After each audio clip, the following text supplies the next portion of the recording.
Shalom guys, welcome back to the darkness of Catholicism. Di video ini saya akan menanggapi video Romo Patus Allegro yang ini, yang mana itu adalah tanggapan dia untuk video saya yang ini. Kalau kalian bandingkan poin per poin dan penjelasan saya di video saya dan poin tanggapan dia, kalian akan mendapati bahwa sebenarnya dia tidak benar-benar menjawab argumen saya. Yang dia lakukan adalah dia memberikan penjelasan versi dia tentang iman Katolik, dan sayangnya versi dia adalah versi yang nggak jujur sebenarnya. Karena berbeda dengan fakta yang sudah kita lihat sampai sekarang ini. Tapi supaya adil ya teman-teman, saya akan tanggapi videonya poin per poin, dan saya akan menunjukkan bahwa argumen saya bukan strawman, tapi memang fakta. Mari kita mulai. Poin yang pertama, Katolik mengklaim penafsir Alkitab tapi tak pernah menafsirkan. Patrick Smith berteriak, Katolik cuma klaim-klaim kosong, katanya. Katanya gereja tidak pernah menafsirkan kitab suci secara resmi. Dia berkata seperti itu.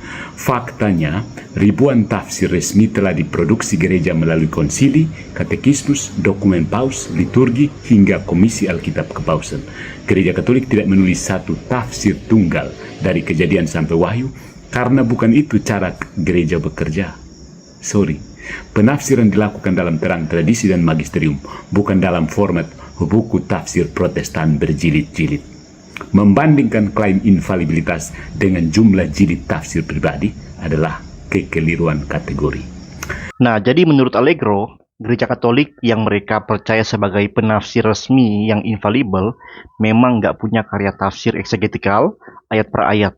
Menurut Allegro, dokumen konsili, katekismus, dokumen paus, liturgi, hingga komisi Alkitab mereka, itulah semua tafsir resmi gereja Katolik atas Alkitab. Jadi Allegro ingin umat Katolik percaya bahwa arti kata tafsir menurut gereja Katolik adalah dokumen-dokumen konsili, ya katekismus dan sebagainya. Tapi saya percaya nggak semua orang Katolik bisa dibodohi. Beda antara tafsir Alkitab secara eksegetikal dan dokumen-dokumen gereja. Gereja tetap bisa punya dokumen konsili, dokumen paus, liturgi, komisi Alkitab, dan sebagainya, tapi juga tetap memiliki satu karya tafsir Alkitab resmi yang eksegetikal. Kalau Allegro bersikuku bahwa dokumen-dokumen konsili, ya, katekismus, dokumen paus, liturgi, dan bahkan pernyataan-pernyataan komisi Alkitab Vatikan adalah bentuk tafsir resmi dari gereja Katolik atas kitab suci, maka kita harus bertanya secara jujur. Apakah itu yang dimaksud dengan tafsir dalam tradisi tafsir Alkitabiah yang normal dan akademik? Jawabannya jelas tidak. Karena dalam studi Alkitab, tafsir atau yang biasa disebut dengan eksegesis atau hermeneutics itu adalah penjelasan sistematis ayat demi ayat dengan menggali konteks historis, ya, gramatikal, linguistik, dan teologi dari teks kitab suci, baik perjanjian lama maupun perjanjian baru. Dokumen konsili ataupun katekismus, meskipun bisa aja mengutip Alkitab dan mengaitkan maknanya, tetap bukanlah bentuk tafsir eksegetikal seperti ya komentar Injil Matius karya Calvin, tafsir Roma karya Luther, atau tafsir Injil Yohanes oleh D. Eckerson. Itu adalah karya tafsir yang benar, bukan dokumen-dokumen gereja yang lain. Kalau sekedar mengatakan, oh, tafsir resmi gereja Katolik adalah dokumen-dokumen tadi, terus kalau ada orang yang mau tanya, di mana saya bisa mendapatkan penjelasan eksegetikal dari Yohanes 17 misalnya, yang memberi keterangan bagian itu mulai dari konteks historis, gramatikal, linguistik, penjelasan sistematis, ayat per ayat, ya, teologi dan makna praktis dari teks itu, Allegro akan menunjuk ke dokumen konsili yang mana, ke ensiklik paus yang mana, ke liturgi yang mana untuk menjawab itu. Bingung kan? Ingat baik-baik, Konsili Trente menetapkan bahwa interpretasi kitab suci tidak boleh bertentangan dengan makna yang dipahami oleh Bunda Gereja. Tetapi sampai sekarang, apa sebenarnya makna resmi dari seluruh kitab suci menurut gereja? Gak ada satupun buku resmi yang menjelaskan itu secara menyeluruh. Jadi jika semua dokumen-dokumen gereja yang gak membahas semua ayat dan konteks Alkitab disebut sebagai tafsir resmi, maka gereja Katolik memang telah memonopoli hak penafsiran tapi tidak menjalankan tanggung jawabnya untuk menafsirkan secara tuntas. Sekali lagi, itu seperti mengaku saya adalah pembuat bakso paling enak, tapi saat ditanya, coba bikinkan saya bakso yang paling enak itu. Jawabannya nggak perlu, kau lihat aja rumah saya, kau lihat aja pakaian saya, kau dengar aja penjelasan dari orang tua saya. Itulah bakso saya yang paling enak. Lucu sekali, saudara. Jadi jelas, saudara, bukan saya yang strawman, tapi Allegro lah yang entah nggak paham apa definisi tafsir atau sengaja mengabaikan definisi yang benar tentang tafsir dan secara manipulatif merujuk kepada yang bukan tafsir untuk dipahami sebagai tafsir demi membela klaim eksklusif gereja Katolik. Tapi publik yang berpikir kritis tidak akan tertipu, Allegro. Gereja boleh aja punya katekismus dan dokumen-dokumen yang lain, punya liturgi dan sebagainya, tapi jika gereja Katolik memang penafsir resmi yang infalibel, maka logis dan wajar jika dunia meminta, tunjukkan tafsir lengkap, resmi, dan mengikat dari Kejadian sampai Wahyu. Kalau nggak ada sampai hari ini, maka benarlah poin saya. Klaim infalibilitas itu kehilangan bobotnya di dunia nyata. Dan Protestan tak bisa disalahkan karena lebih jujur dan terbuka. Tidak mengklaim infalibilitas, tapi menghasilkan puluhan bahkan ratusan tafsir eksegetikal untuk membimbing umat memahami Alkitab dengan bertanggung jawab. Poin yang kedua, Katolik diselamatkan oleh mesin cuci. Smith menyebut purgatorium sebagai mesin cuci dan menyimpulkan bahwa Katolik tidak percaya iman atau perbuatan menyelamatkan. Ini bukan kritik, ini jelas stand up komedia. Gereja Katolik mengajarkan bahwa hanya kasih karunia Allah melalui Yesus Kristus yang menyelamatkan, diterima melalui iman yang hidup, yakni iman yang menghasilkan perbuatan. Purgatorium bukan sumber keselamatan, tetapi proses pemurnian bagi jiwa yang sudah diselamatkan, tetapi belum sempurna. Lihat 1 Korintus bab 3 ayat 15. Smith menyerang versi halusinatif dari ajaran Katolik yang hanya ada di kepalanya sendiri. Nah, teman-teman, kalian sudah dengarkan baik-baik kan? Allegro sudah percaya setidaknya dua sola gratia, sola fide. Komedia. Gereja Katolik mengajarkan bahwa hanya kasih karunia Allah melalui Yesus Kristus yang menyelamatkan, diterima melalui iman yang hidup, yakni iman yang menghasilkan perbuatan. Makasih Allegro sudah menerima definisi sola gratia dan sola fide. Ingat ya, sola fide adalah ajaran yang menekankan keselamatan itu melalui iman saja dan perbuatan sebagai hasil dari iman. Sebelumnya definisi ini dia bantah bahwa bukan hanya iman yang menyelamatkan, tapi juga perbuatan. Saya tanya ke dia, apa saja perbuatan yang diperlukan, sampai di mana ukurannya. Katolik jelas nggak bisa menjawab itu secara tuntas. Akhirnya mau tidak mau menerima purgatori untuk memastikan keselamatan. Nah, saya gunakan istilah mesin cuci sebagai bahasa kiasan untuk proses pemurnian dan memastikan keselamatan. Saya tidak mengatakan purgatori sumber keselamatan. Sama ketika saya mengatakan hanya iman yang menyelamatkan, itu nggak berarti saya percaya iman adalah sumber keselamatan. Tidak. Iman yang menyelamatkan artinya iman adalah sarana dalam kita menerima keselamatan. Nah, bagi Katolik, iman gak cukup, harus ditambah perbuatan. Saat ditanya, bagaimana ukuran perbuatan itu? Gak tahu. Jawabannya purgatori. Ya, larinya ke purgatori. Konsekuensi logisnya adalah, baik sarana iman maupun perbuatan, keduanya gak cukup. Purgatori adalah sarana terakhir seseorang diselamatkan. Jadi di mana karikaturnya? Gak ada, itu faktanya begitu. Saya tawarkan versi yang lebih sesuai Alkitab. Kita menerima keselamatan yang adalah kasih karunia melalui iman kita kepadanya. Dan perbuatan itu adalah hasil dari iman yang benar itu. Nah, definisi itu tadi Allegro sudah pakai. Gereja Katolik mengajarkan bahwa hanya kasih karunia Allah melalui Yesus Kristus yang menyelamatkan, diterima melalui iman yang hidup, yakni iman yang menghasilkan perbuatan. Sekarang pertanyaannya adalah, kenapa kita nggak perlu lagi ada purgatori? Karena jelas, selain purgatori nggak diajarkan oleh Alkitab. 1 Korintus 3 ayat 15 bukan berbicara mengenai purgatori, karena konteksnya bicara mengenai orang-orang yang masih hidup, sedangkan purgatori adalah untuk mereka yang sudah mati. Nah, selain Alkitab nggak mengajarkan adanya purgatori, Alkitab ingin kita melihat bahwa keselamatan yang kita terima sebagai kasih karunia itu, karena kita menerimanya melalui iman saja. Kalau seseorang memerlukan perbuatan dan penebusan diri pribadi setelah kematian di purgatori untuk bisa diselamatkan, maka di mana letak definisi kasih karunia di dalam hal ini? Apa itu kasih karunia? Coba perhatikan ayat berikut ini.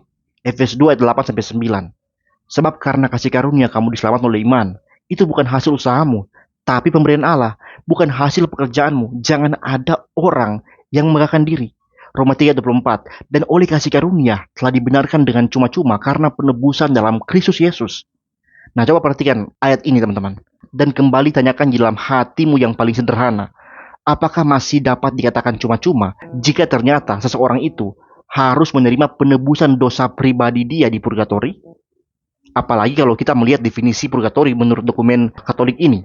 Penderitaan di api penyucian tidak sama bagi semua orang, tetapi ditentukan sesuai tingkat dosa masing-masing. Lebih dari itu, penderitaan ini bisa diringankan dalam durasi dan intensitasnya melalui doa dan amal baik dari orang-orang beriman di dunia. Namun, penderitaan ini tidak bertentangan dengan damai dan sukacita besar karena jiwa-jiwa tersebut sangat mengasihi Allah dan yakin akan masuk surga. Sebagai anggota gereja yang menderita, jiwa-jiwa di api penyucian dapat menjadi perantara bagi orang-orang di dunia, dan karena itu orang-orang di dunia dianjurkan untuk memohon bantuan mereka. Api penyucian tidak akan berlanjut setelah penghakiman terakhir, tetapi akan berlangsung bagi tiap jiwa sampai ia terbebas dari segala kesalahan dan hukuman. Segera setelah disucikan, jiwa itu akan masuk surga. Di situ dijelaskan bahwa penderitaan di api penyucian tidak sama bagi semua orang, tapi ditentukan sesuai dengan tingkat dosa masing-masing. Dan juga bisa diringankan durasinya dan intensitasnya melalui doa dan amal baik dari orang-orang beriman di dunia.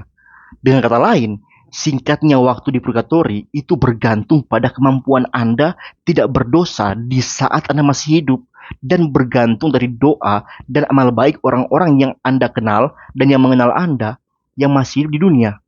Pertanyaannya, jika kamu berhasil menjaga kekudusan selama hidup dan kemudian ada orang yang juga terus berdoa dan beramal untuk Anda saat Anda di purgatori, apakah itu masih dapat disebut sebagai kasih karunia yang cuma-cuma menurut ayat-ayat tadi? Silakan renungkan sendiri. Saudara-saudara Katolik ya, saya sarankan, demi ketenangan jiwa Anda, tolaklah untuk mempercayai ada jasa pribadi Anda dalam menyelamatkan diri Anda, baik di dunia ini maupun di akhirat nanti. Tidak ada. Di saat Anda mengaku dengan tulus ikhlas bahwa Anda adalah orang berdosa dan tak mampu menyelamatkan diri, dan dengan rendah hati memohon kasih karunia Allah di dalam anaknya Yesus Kristus, Tuhan Yesus yang oleh darahnya yang mahal menebus Anda dari segala dosa Anda, membenarkan Anda di hadapan Allah Bapa, dan Allah Bapa tidak akan menolak Anda karena darah anaknya telah tercurah bagi Anda di saat Anda percaya. Dan sekali Anda telah dengan sungguh-sungguh percaya pada kasih karunia Allah yang besar ini, tidak akan ada apapun di dunia ini yang akan memisahkan Anda dari kasih-Nya. Malahan, Allah berfirman lewat Rasul Paulus, Roma 8 ayat 1, demikianlah sekarang tidak ada lagi penghukuman bagi mereka yang ada di dalam Kristus Yesus. Poin yang ketiga, gereja Katolik melarang baca Alkitab, kebohongan lama yang diulang-ulang. Ya, gereja membatasi terjemahan liar untuk mencegah penyebaran kesesatan, bukan melarang kitab suci. Faktanya, banyak terjemahan Alkitab Katolik telah ada bahkan sebelum reformasi.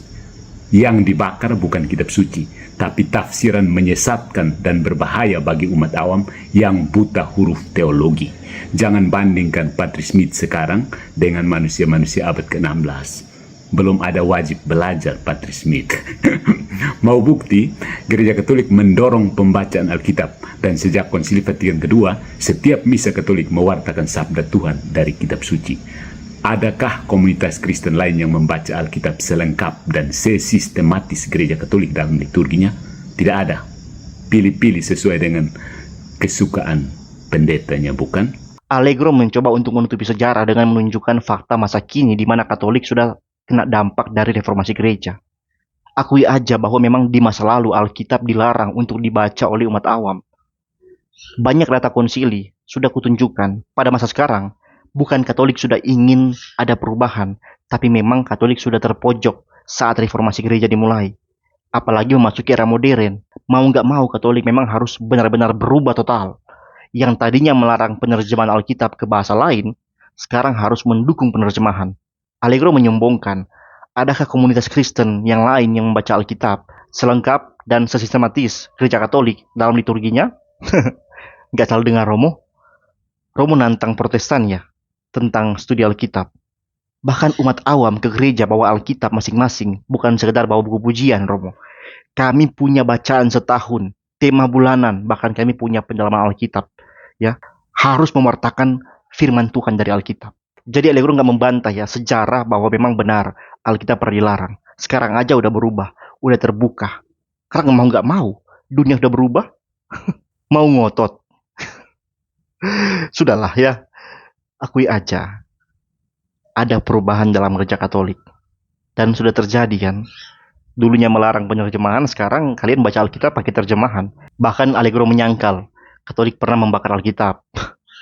Banyak Alkitab terjemahan dibakar oleh Katolik. Gak usah bohong dengan sejarah, Allegro. Yang keempat, Paus sama dengan fasis totaliter.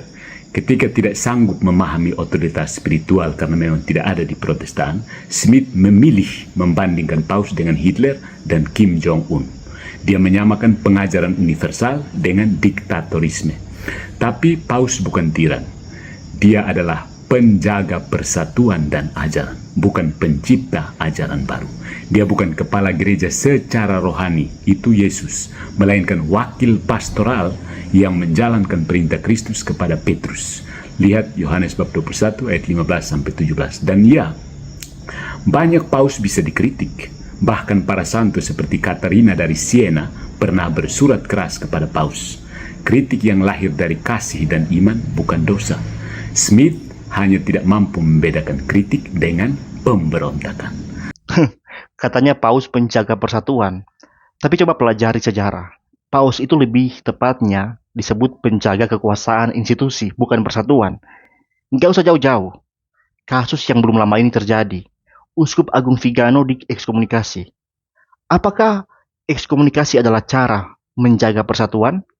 Malah dengan ekskomunikasi, yang masalahnya hanya persoalan kritik ke paus, itu memecah belah gereja Katolik sendiri. Karena tetap kan, Uskup Agung Vigano punya massa, dia punya simpatisan, dia punya pendukung. Kalau memang penjaga persatuan, ekskomunikasi nggak akan terjadi selama itu hanya persoalan kritik kepada paus. Kecuali Uskup Agung Vigano sudah mengajar ajaran sesat seperti menyangkal Tritunggal ataupun Didatur Kristus. Nah, itu baru ekskomunikasi. Kalau hanya persoalan dia mengkritisi Paus Fransiskus, kenapa harus ekskomunikasi? Gak bisakah dia biarkan saja? Gak bisakah Paus itu biarkan aja, dia kritik terus sampai dia puas? Teruslah kritisi saya, dan saya akan biarkan kamu melihat kebaikan-kebaikan saya. Yesus yang sudah digantung di salib, apa yang dia lakukan kepada orang-orang yang menyalibkan dia? Kutuk? Bisa aja kalau dia mau. Tapi apa yang dia lakukan? Dia berdoa dan mengampuni mereka. Paus Fransiskus, baik sih orangnya, banyak kebaikannya. Tapi kenapa harus ekskomunikasi hanya persoalan kritik ke dia? So, masih yakin kepausan itu bukan tiran totaliter berjubah rohani? Come on. Poin yang kelima, gereja Katolik bukan kerajaan Allah karena ada skandal. Berita buruknya, gereja Katolik adalah kumpulan orang berdosa yang sedang dikuduskan. Kayak Protestan, kumpulan orang bejat total ya. Ya, apalagi Calvinisme, bejat total semua. Skandal bukan bukti gereja palsu. Sama seperti kehadiran Yudas tidak membatalkan kemesiasan Yesus. Kerajaan Allah tidak identik dengan struktur institusional, tetapi hadir melalui sakramen, pewartaan, dan kasih yang aktif. Tapi tentu saja lebih mudah mengatakan gereja tidak kelihatan, lalu lari dari tanggung jawab pastoral dan sejarah konkret. Sekali lagi, bedakan skandal pribadi individu dan skandal institusi. Yesus nggak pernah menyuruh Yudas berkhianat. Yudas sendiri yang melakukan itu. Protestan menempatkan hanya Alkitab lah yang nggak bisa salah, hanya firman. Ketika ada orang Protestan melakukan skandal, tentu itu adalah kesalahan pribadi dia. Beda dengan Katolik. Katolik mengklaim institusi ini kudus, suci, apostolik, setara dengan Alkitab. Magisteriumnya benar, nggak bisa salah. Tradisinya suci semua. Faktanya, di dalam sejarah, ada berjibun kejahatan institusi ini yang bukan dilakukan oleh pribadi saja, tapi benar-benar keputusan institusi itu sendiri. Jadi, saya nggak menolak bahwa orang Kristen bukanlah orang-orang yang sudah nggak berdosa lagi. Tapi yang saya maksudkan adalah, lucu kalau ada institusi yang mengaku tidak bisa salah, didirikan Yesus, apostolik. Tapi dalam sejarahnya, faktanya, itu sangat bertentangan dan gak sangat mencerminkan bahwa sistem itu adalah kudus dan apostolik. Makanya daripada ngotot gereja ini kudus apostolik, tapi faktanya tidak, akui aja bahwa tubuh Kristus itu bukan organisasi tapi organik. Terdiri dari orang-orang percaya dari seluruh dunia, baik di dalam maupun di luar batas institusi tertentu, yang hidupnya sungguh-sungguh berperan dengan Injil. Merekalah gereja Kristus yang sejati. Seperti yang saya katakan, mana yang benar-benar pengikut Kristus? Seorang jemaat Katolik, tapi dia nggak ngerti ajaran Katolik, hidup dalam dosa, berzina setiap hari, melawan orang tua, berjudi, dan berdosa sampai mati. Atau seorang jemaat Protestan, tapi dia cinta Tuhan Yesus, sungguh-sungguh beriman, hidup saleh, berbuat baik, hidup suci. Manakah yang adalah anggota tubuh Kristus? Silakan jawab, Allegro. Poin yang keenam, doa kepada orang kudus membuat Yesus malas. Smith menertawakan devosi kepada para kudus sebagai upaya memaksa Yesus agar mengabulkan doa. Padahal, Gereja Katolik tidak pernah mengajarkan bahwa Yesus malas. Kita meminta doa para kudus bukan untuk menggantikan Yesus, tetapi karena kita percaya pada persekutuan orang kudus, tubuh Kristus yang hidup, baik yang di dunia maupun yang di surga. Jika Patrick Smith menerima permohonan doa dari pendetanya, atau umatnya kalau dia pendeta, kenapa dia menghina permohonan doa dari orang-orang kudus di hadapan Allah? Teman-teman, jadi menurut Allegro, kalau saya minta tolong kepada seseorang, misalnya pendeta saya, untuk mendoakan saya, itu sama dengan orang Katolik meminta orang-orang kudus mendoakan mereka. Teman-teman, pertama ya, Alkitab nggak mengajarkan bahwa seseorang dapat meminta pertolongan orang-orang kudus untuk mendoakan mereka, untuk mendoakan orang percaya. Nggak ada. Malah Alkitab memberitahukan kita bahwa Roh Kuduslah yang berdoa untuk kita dengan keluhan-keluhan yang nggak terucapkan. Kemudian yang kedua, meminta orang yang masih hidup juga, yang masih ada di sekitar kita, misalnya pendeta untuk mendoakan kita, itu adalah hal yang wajar dilakukan karena orang masih hidup. Tapi meminta bantuan kepada orang yang sudah nggak ada di sekitar kita, alias orang yang sudah ada di dunia lain, ya, meskipun secara teologis mereka bisa dikatakan orang yang hidup di dalam Yesus, tapi kan secara praktis itu adalah bentuk nyata dari berkomunikasi dengan orang mati. Ya. Dalam pertama Tawarik 10 ayat 13-14, di sana tertulis jelas, Saul dihukum Tuhan karena dia berkomunikasi dengan arwahnya Samuel. Karena alih-alih dia datang kepada Tuhan, dia malah datang kepada Samuel. So kalau Tuhan itu hidup, dan Tuhan sudah mengajar bahwa kita dapat berdoa kepadanya di dalam namanya, kenapa lagi harus berkomunikasi dengan orang mati? Yang ketujuh, dogma Katolik itu baru dan buatan.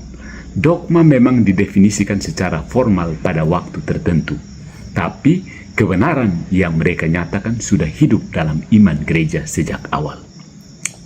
Yesus tidak pernah berkata, "Aku adalah hipostasis kedua dalam prosopon Tritunggal." Tapi gereja menetapkannya di Nicea. Apakah itu berarti Trinitas tidak diajarkan sebelumnya?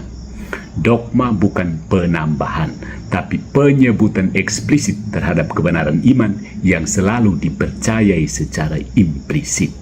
Teman-teman, dokumen tertua gereja bukan tulisan Bapak Gereja ya. Dokumen tertua gereja adalah tulisan para nabi dan para rasul, yakni Perjanjian Lama dan Perjanjian Baru yang ada di Alkitab di tangan kita saat ini.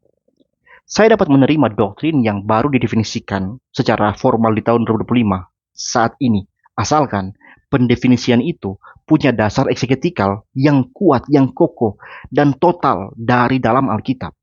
Bukan sekedar comot-comot dan cocok logi ayat, tapi membuang konteks. Bukan. Doktrin-doktrin seperti Allah Tritunggal, Binatur Kristus, memang baru didefinisikan secara formal di konsili-konsili. Tapi yang membuat itu dapat diterima karena itu bersumber dari tulisan para nabi dan para rasul, dari Alkitab, ya. Teruji juga dalam sejarah sampai hari ini. Gereja-gereja sampai hari ini masih tetap menelusuri, mendalami, menguji ajaran-ajaran itu dan kokoh dari firman Tuhan. Tapi dogma-dogma yang sudah saya sebutkan, mana ada dasarnya dalam Alkitab? Tidak ada. Kalau kalian katakan, oh enggak semua yang tertulis itu bisa menjadi dasar. Lantas bagaimana saya tahu bahwa dogma itu adalah ajaran para rasul yang enggak tertulis? Dengan percaya saja, sedangkan yang tertulis itu berkata, jangan melampaui apa yang ada tertulis. Artinya jangan bertentangan dengan apa yang tertulis. Nah, bagaimana bisa akal sehat saya menerima sesuatu adalah ajaran para rasul yang lisan, tapi itu bertentangan dengan ajaran mereka yang tertulis? Kalau ada hal yang bertentangan, pasti salah satu itu benar atau dua-duanya salah. Gak mungkin dua-duanya benar. Saya harus menjadi munafik pada diri saya untuk menerima dua-dua itu benar. Alkitab jelas berkata, semua orang telah berdosa dan kehilangan kemuliaan Allah. Gereja Katolik menetapkan dogma Maria tidak berdosa, bahkan tanpa noda dosa asal. Maka siapa yang benar? Alkitab atau Katolik? atau gereja Katolik. Kalau dua-duanya harus saya terima benar, padahal jelas ada perbedaan dan pertentangan, maka saya harus menjadi munafik pada diri saya sendiri. Dan saya nggak mau melakukan itu. Karena kalau pada diri saya sendiri, saya sudah nggak bersikap jujur, apa yang akan orang lain harapkan dari saya untuk kejujuran? Untuk sebuah nilai kejujuran? Tidak ada. Doktrin-doktrin yang berlawanan dengan firman Allah itu merusak hati nurani orang Katolik khususnya. Nah, saudara-saudara jelas ya, tidak ada karikatur di sini.